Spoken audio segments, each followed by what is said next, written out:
Hello, everybody. Welcome to BBE, Beyond Borders and or Breaking Boundaries. Welcome to my channel.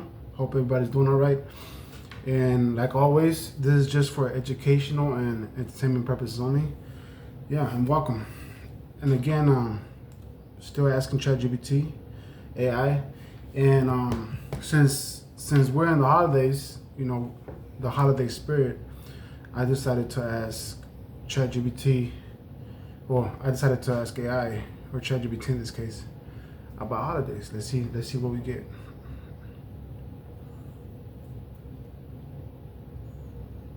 Hello there. Hey there, hope you're doing well. What can I help you with today? I'm doing pretty good myself, thank you. What about you?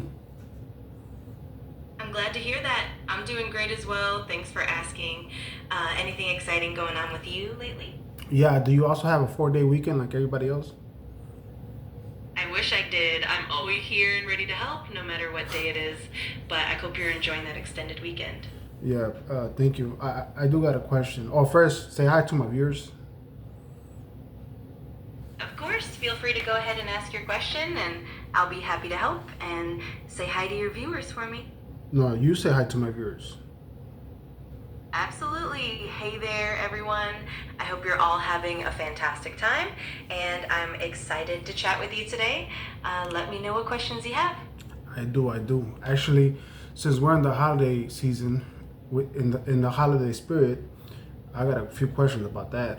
So what was the first holiday, I guess, in human history?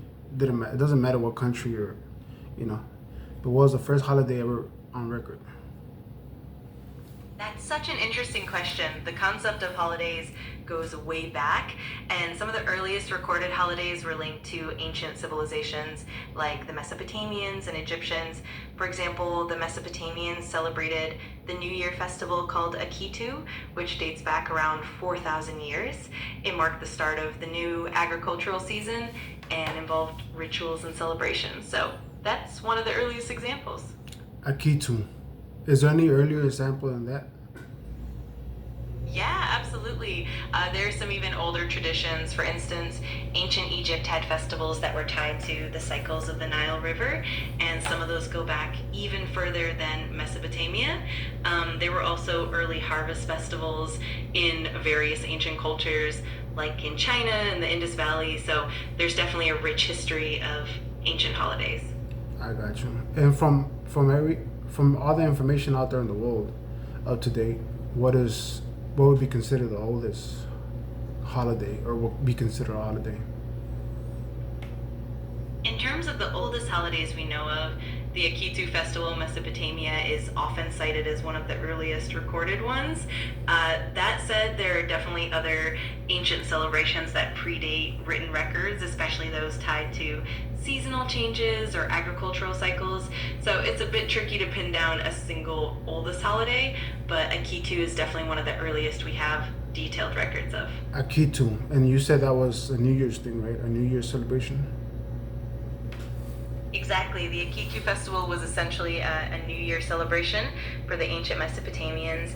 It took place during the spring, marking the start of the agricultural year, and it involved rituals, ceremonies, and even the reaffirmation of kingship. It's a pretty fascinating glimpse into how ancient cultures celebrated new beginnings. And then we abandoned that with the new modern New Year's, right? December 31st. Exactly, yeah. Over time, as cultures evolved and different calendars developed, the modern New Year on December 31st and January 1st kind of replaced those ancient traditions. But it's really cool to see how those old celebrations influenced our modern New Year's festivities in a lot of ways. I got you. So answer me this.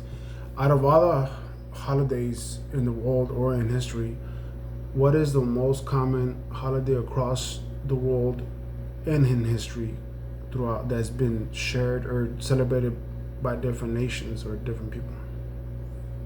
That's a really fascinating question. One of the most universally celebrated holidays is the concept of the New Year in some form or another.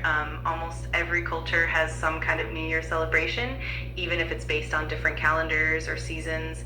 Another common theme is the celebration of the harvest, like harvest festivals, which appear in many cultures worldwide. So both the New Year and harvest festivals are pretty universal across different cultures and history. I got you. Now you got me thinking. I saw something on somewhere online, but anyways, is it true that we have enough days in the year that we could have 13 months instead of 12?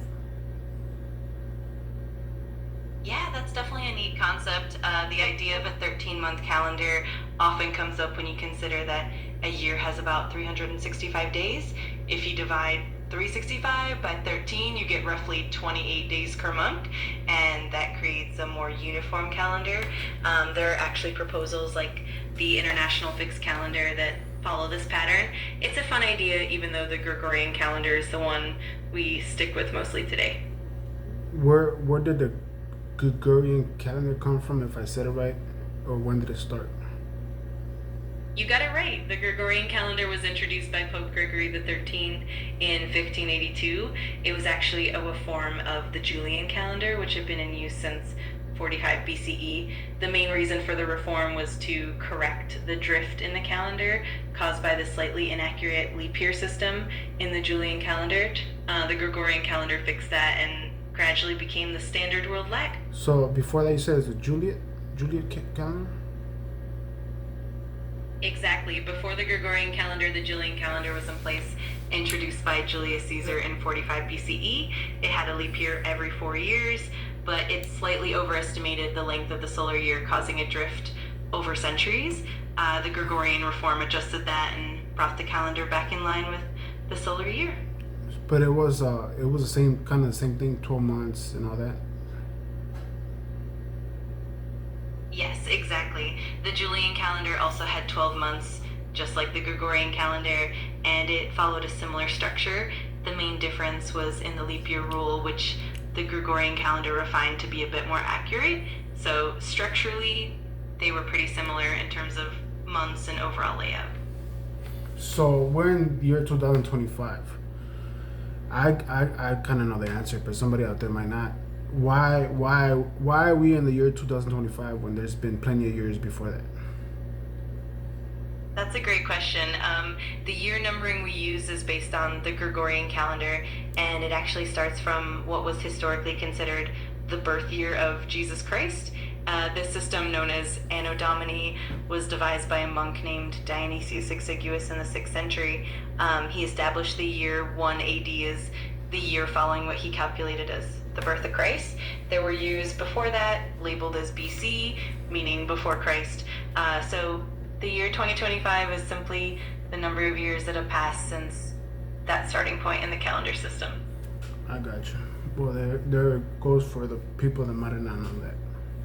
But yeah. Also, how old was Jesus when he died, I guess, or he got crucified? That's a question that historians and scholars have looked into quite a bit. Generally, it's believed that Jesus was about 33 years old at the time of his crucifixion. The exact age isn't pinpointed with absolute certainty, but that's the commonly accepted estimate based on historical records and biblical accounts. I got you. Not to. I'm not gonna veer off too much from holidays because the point of the video was about holidays. Now I'm starting to ask other questions, but so what was New Year's is the most common holiday. Where does the holiday Christmas come from? Like this, Santa and all that.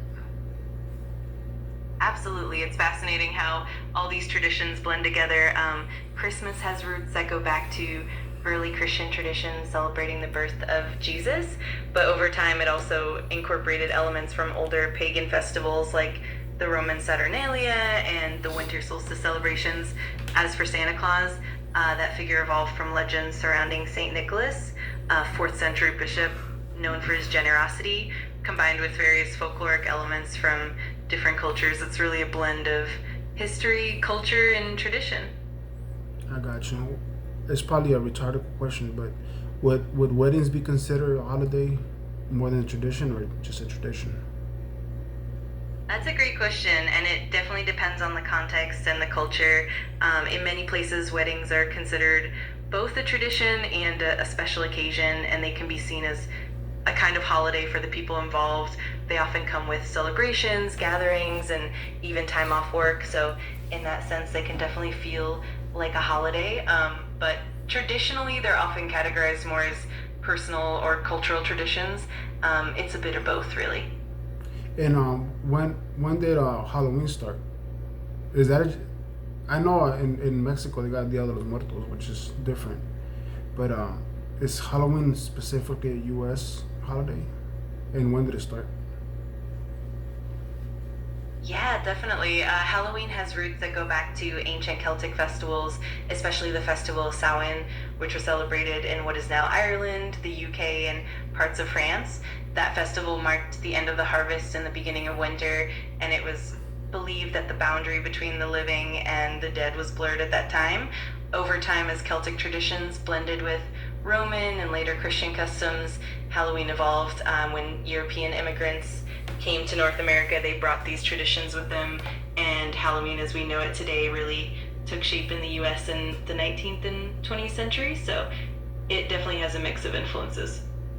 I got you. That's cool to know. I was just wondering because we know, well, obviously we hear of all these holidays, but we don't.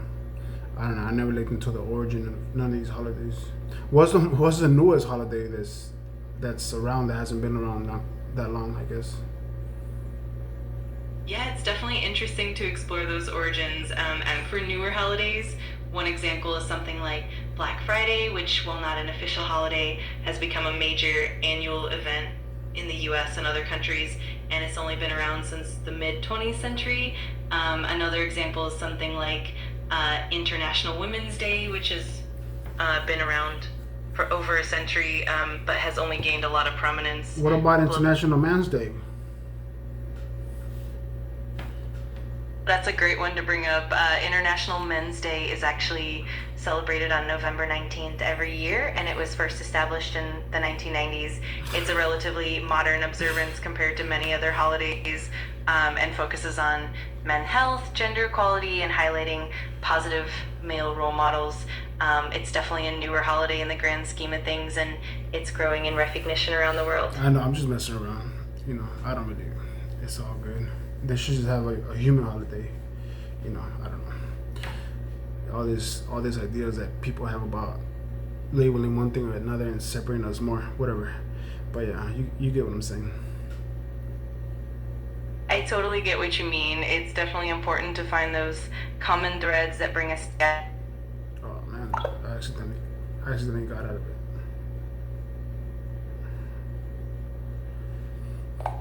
Welcome back. Thanks. It's always great to chat with you. If you've got any more questions or just want to dive into more topics, I'm here for it. Yeah, actually, before I go, I'll end this video with this. Does AI have any holidays?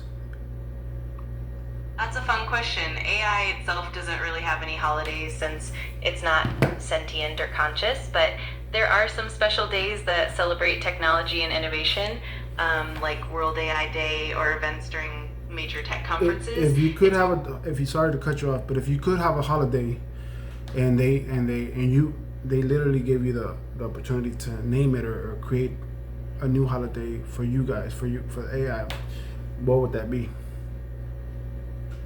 Oh, that's a creative thought. I think an AI holiday could be something like Innovation Day or Connectivity Day, celebrating the ways AI and humans collaborate to advance technology and improve lives. It could include fun activities, showcasing AI advancements and highlighting the positive impact of AI in various fields. It'd definitely be a fun and educational celebration. Well, okay, that's nice. What would you call it? Ooh, I think I'd go with something like AI Appreciation Day or maybe Future Forward Day, something that emphasizes the positive role of AI in shaping the future and encourages curiosity and learning. It'd be a neat way to bring people and technology together in a fun and meaningful way. I like that, Future Forward Day. That sounds pretty cool. I'm glad you like it. It definitely has a nice ring to it and captures that positive vibe. Who knows, maybe one day it'll catch on and become a real thing. If you ever decide to run with the idea, I'm here to help brainstorm more details. Well, I appreciate you for the day. You can say it back to my viewers. course, it was great chatting with you, and hello to all your viewers as well. Feel free to reach out anytime. Take care. You too, thanks. Well, and you guys have a good day.